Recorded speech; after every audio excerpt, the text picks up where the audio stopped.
top 10 most unguardable moves in NBA history. I think my little step back is gonna be here.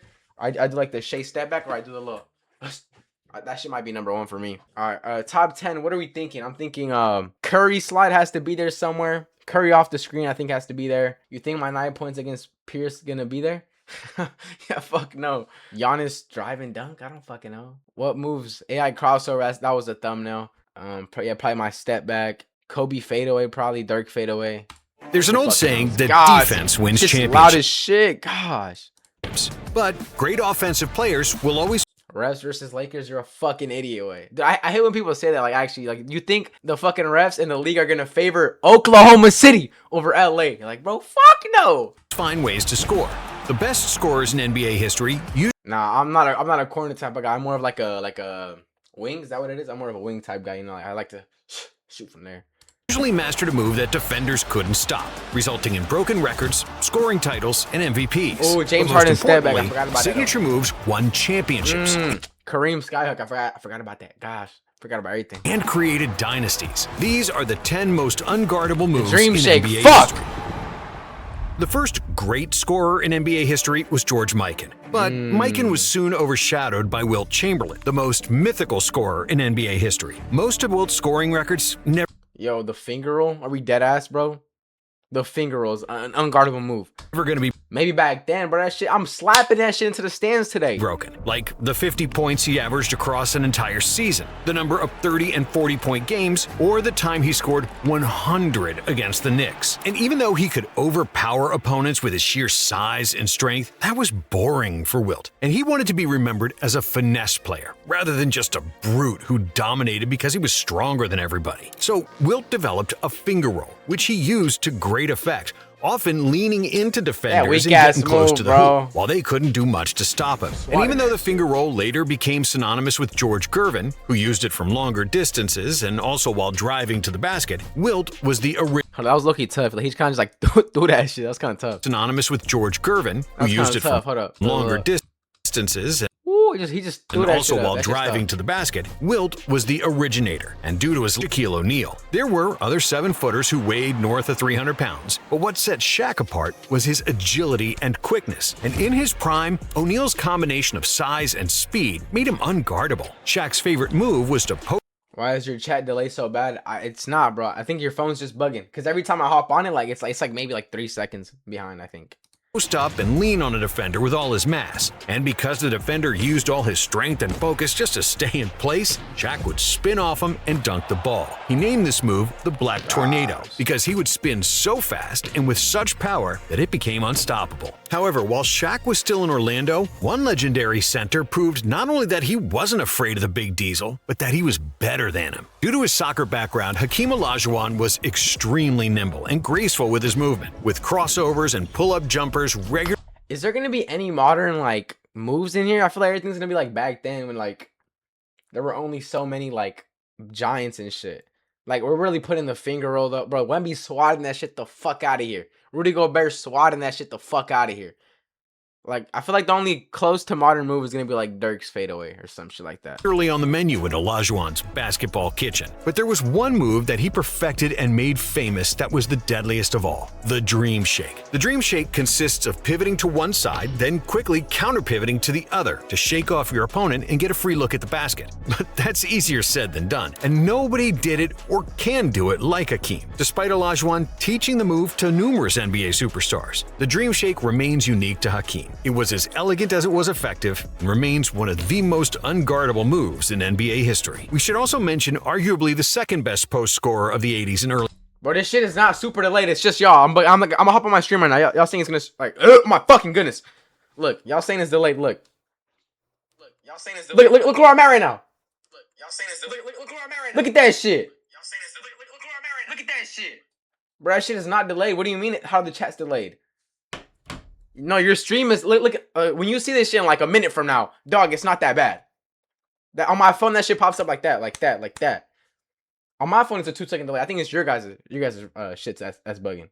Lock in, lock in. Early 90s. And the only big man who could match Hakeem's virtuosity in the paint, Kevin McHale. McHale had phenomenal footwork, with counter moves to everything, and defenses couldn't figure him out. It got to the point that they were calling him a man with 1,000 moves. You couldn't guard him one-on-one in the box. He had such great footwork, and he did such a great job of feeling the contact. And once he felt you, you were done, said Dominique Wilkins, while Charles Barkley called McHale the toughest player he ever had to guard. Between 1984 and 1990, Charles Barkley and Kevin McHale played at the same time.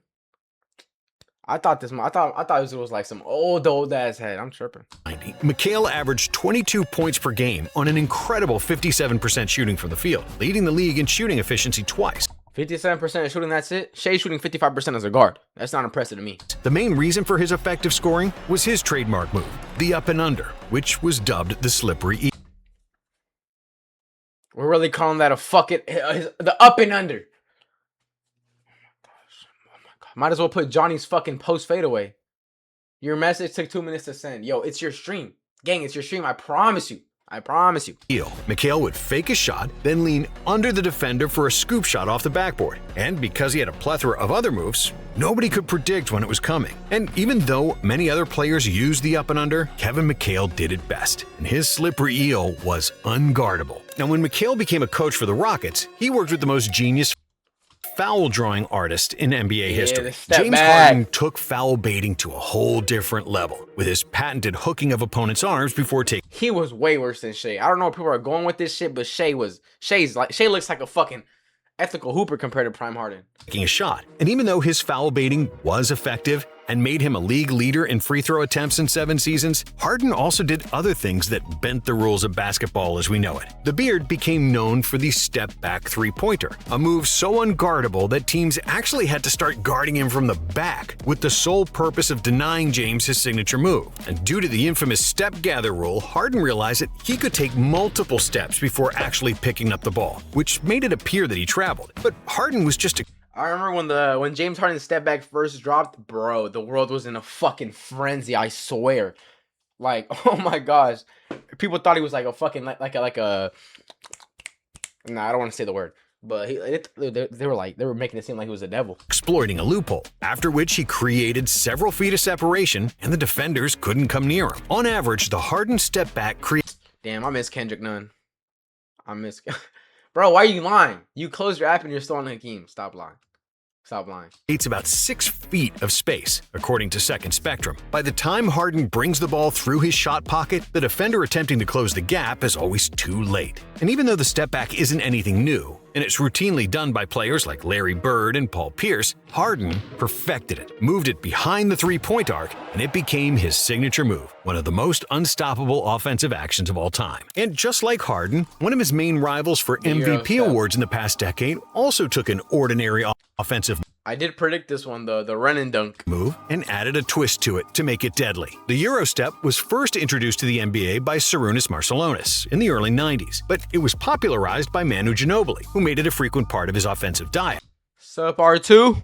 Many other players have mastered the move since, but nobody has done it quite as effectively as Giannis Antetokounmpo. Due to his long strides, pterodactyl wingspan, and godlike athleticism, Giannis can take off several feet further than everybody else. And because he's also strong and could palm the ball, there isn't much a defender can do when the Greek freak attacks with a full head of steam. It's actually pretty impressive how a player that tall could be so fast with the ball, decelerate to throw the defender off balance, and then still contort his body and finish strong at the rim.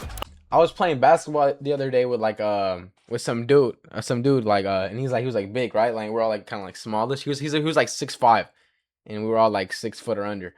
Dude, I deadass. I told my friends, I was like, yo, it's like I'm playing with Giannis. Like he deadass just drives in, like he gets there no matter what. Dude, it must be easy playing as Giannis and with Giannis. Honorable mention goes to Luka Doncic, whose whole game. He ain't fry shit. I was on his team, but like that shit was like easy. I was just passing him and he just. Team is based around deceleration. What the fuck does Luka have to do on this list? Fuck no. goes to Luka Doncic, whose whole game is based around deceleration and keeping opponents off balance, Wait, am I finishing with a Eurostep? myriad My of bad, offensive my bad. moves, such as Euro steps and step backs. Doncic proved that you can dominate by mastering angles and footwork, and nobody was better at understanding angles than the big fundamental, The Timothy backboard or what? Theodore Duncan. Every Bank player shot, who has yeah. ever played basketball at any level used the backboard to score shots from the side of the basket. Nah, I don't fuck with the. If you hit backboard on anything that's not a layup, I don't fuck with that. Like if you hit backboard on a corner three, twin, that shit shouldn't even count.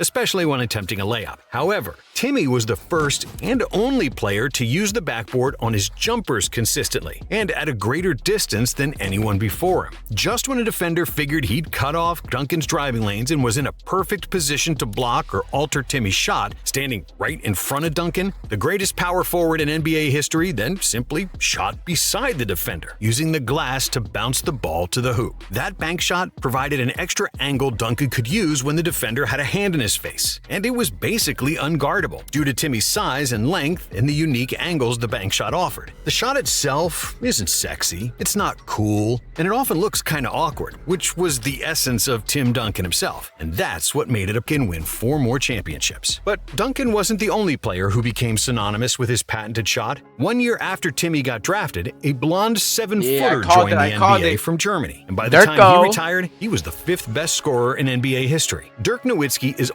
Dirk is top 5 in scoring? Damn, I did not know that. often considered the best shooting big man in NBA history, and a big reason for that is his signature shot, the one-legged fadeaway. Dirk practiced this move with his longtime trainer Holger Geschwindner, a German coach who realized What the fuck is that name? Holger Geschwindner.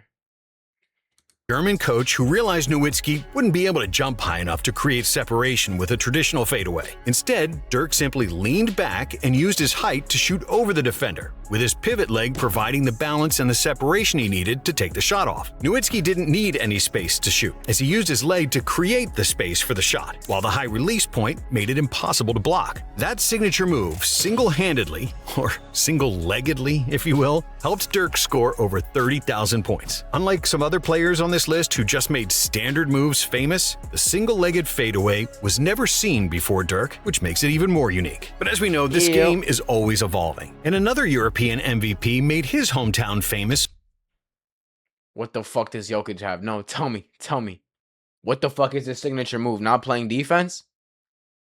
What the fuck is his signature move? With his own version of the fadeaway. Nikola Jokic was born in Sombor, a small town in Serbia. And when he was growing up, nobody could have predicted that a chubby kid like him would win multiple MVPs and have an unguardable shot in the NBA. The Sombor shuffle is part fadeaway, part step back turned into one. And just like Nikola's game, it's unorthodox and off balance. But just like the Joker, it's unguardable and extremely effective, while also being quite demoralizing for the opponent. During the 2023 title run, Jokic splashed several... Oh my, no, yeah, I'm tripping. Dude, he did this shit against OKC. Nah, it was game 6?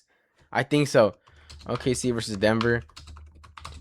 Dude, I was watching this shit and he hit that fuck ass shot. No, it was game 7. It was game 7. No.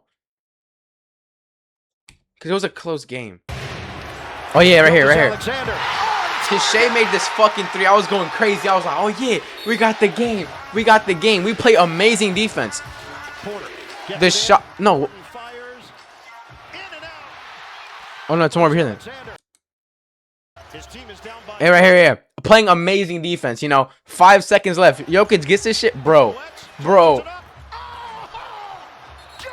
That shit had my heart hurt. I'm not gonna lie to you. But luckily, Shea's the goal and he came back. But fuck, nah. I'm sorry for disrespecting you, Jokic. Of his trademark shots against the Lakers, most notably against Anthony Davis, who could match Joker's size and wingspan, but even he was helpless against the Sombor shuffle. Even when you guard him for one of the best possessions that you think you've guarded him, he puts the ball behind his head, Larry Bird style, and shoots it 50 feet in the air, and it goes in. They did it like 4 or 5 times this series. According to NBA.com tracking data, 727 of Jokic's 1,022 field goal attempts during the 2023 season qualified as being tightly contested, and he made a preposterous 65% of those shots. Being going off balance, I'm off balance my whole life, so that's kind of normal for me. With his feathery touch, size, and the ability to make shots off balance while simultaneously having eyes at the back of his head, Jokic turned into one of the best offensive players the league had ever seen, while his herky-jerky trademark shot became one of the most unguardable moves in NBA history. But while nobody can quite replicate the Sombor shuffle, this next move is arguably the most common move in basketball, and yet nobody could do it quite like Allen Iverson. I beg to differ. I think I could actually do it better than him, actually. I remember I watched the breakdown on how he did it. You know, he like kind of like planted his foot down. And then like, I don't know. I did that shit. I followed his steps. Dude, I was snatching ankles. I ain't gonna lie, for like a week before I forgot how to do it. But dude, I swear, the first time I did that shit, dude, I had him go, oh! I was like, ooh. I missed the lip, of course. But like, my crossover was nice. Crossover was a thing of beauty, and how he did it was different from any other player. Iverson would bring the ball as far as possible to he had him in a fucking blender. Oh my gosh. It was different from any other player. Iverson would bring the ball as far as possible to the left, then far to the right, to lull the opponent to sleep, only to leave him in the dust with one of the quickest first steps in NBA history. When Iverson was in his prime, his opponents were in constant fear of getting their ankles broken by his crossover due to its speed, shiftiness, and low center of gravity. And even though other players had famous crossovers, like Tim Hardaway, Steve Smith with his Smitty, and Jamal Crawford with the Shake and Bake, AI remains the crossover king, as his version was the hardest to guard. Iverson was a trailblazer for high-scoring point guards, and Steph Curry mimicked a lot of AI's moves, but then took it to the pull-up three. Really, like, you couldn't have thought something else. Like a pull-up three, like a whole different level. Curry revolutionized basketball. Like, I know it's unguardable, but like, you could have come up with something he's a little bit better at. No, this is just like too generic. Through his shooting, taking a high volume of shots with great efficiency. Steph's movement without the ball is second to none, even though his off-ball motion is heavily influenced by great shooters like Reggie Miller, Ray Allen, and Drazen Petrovic. But that's like getting LeBron and saying the layup. Like, that's like getting some big and just putting the layup.